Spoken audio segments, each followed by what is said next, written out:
Hi friends, ఈరోజు నేను చూపించబోయే రెసిపీ రాగి పిండి వెజిటబుల్స్ మొత్తం మనకి ఇష్టం వచ్చిన వెజిటబుల్స్ అన్నీ కలుపుకొని ఒక దోశలాగా వేస్తాను. చాలా మంచిది హెల్త్కు.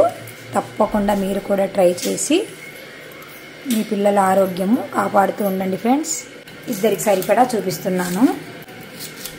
చిన్నగా తరిగిన క్యారెట్ పీసెస్, సన్నగా తరిగిన క్యాబేజీ, కొన్ని స్వీట్ కార్న్, కొన్ని టమాటా ముక్కలు, కొన్ని పచ్చిమిర్చి ముక్కలు అన్నీ ఈ పిండిలో వేసి బాగా కలుపుకోవాలి.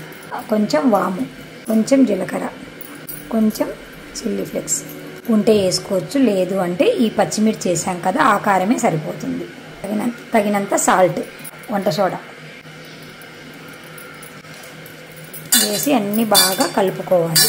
అన్నీ కలుపుకున్న తర్వాత కొంచెం మైదా కానీ గోధుమ పిండి కానీ వేసుకోవాలి. ఎందుకంటే ఇది రాగి పిండి కదా, మనకు దగ్గర కావడానికి కొంచెం వేసుకోవాలి, ఎక్కువ అవసరం లేదు. చూసుకొని కొంచెం వేసుకోండి.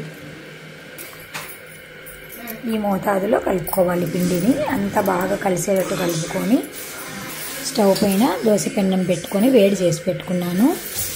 పెన్నం వేడెక్కిన తర్వాత ఇవి కొంచెం అన్నీ వేసాం కాబట్టి కొంచెం మందమే వస్తాయి.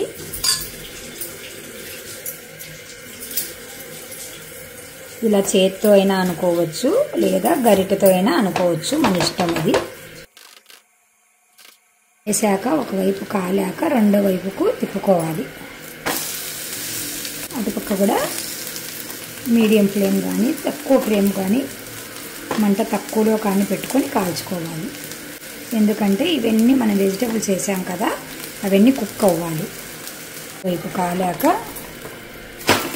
ఇంకా సర్వ్ చేసుకోవడమే. దీన్ని ఇలాగే అయినా తినొచ్చు. మనము కారం వేసాం కదా, పచ్చిమిర్చి వేసాము, చిల్లీ ఫ్లేక్స్ వేసాం కదా, లేదు అంటే టమాటా కెచప్తో కూడా తినొచ్చు. పిల్లలైతే, పెద్దలకైతే అలాగే తినొచ్చు. సర్వ్ చేసుకోవడమే. చాలా టేస్టీగా ఉంటుంది. చాలా విటమిన్స్ ఉన్న ఆహారం కాబట్టి తప్పకుండా ఓపిక చేసుకొని మీరు మీ ఇంట్లో వాళ్ళకి చేసి పెట్టండి ఫ్రెండ్స్. By bye friends.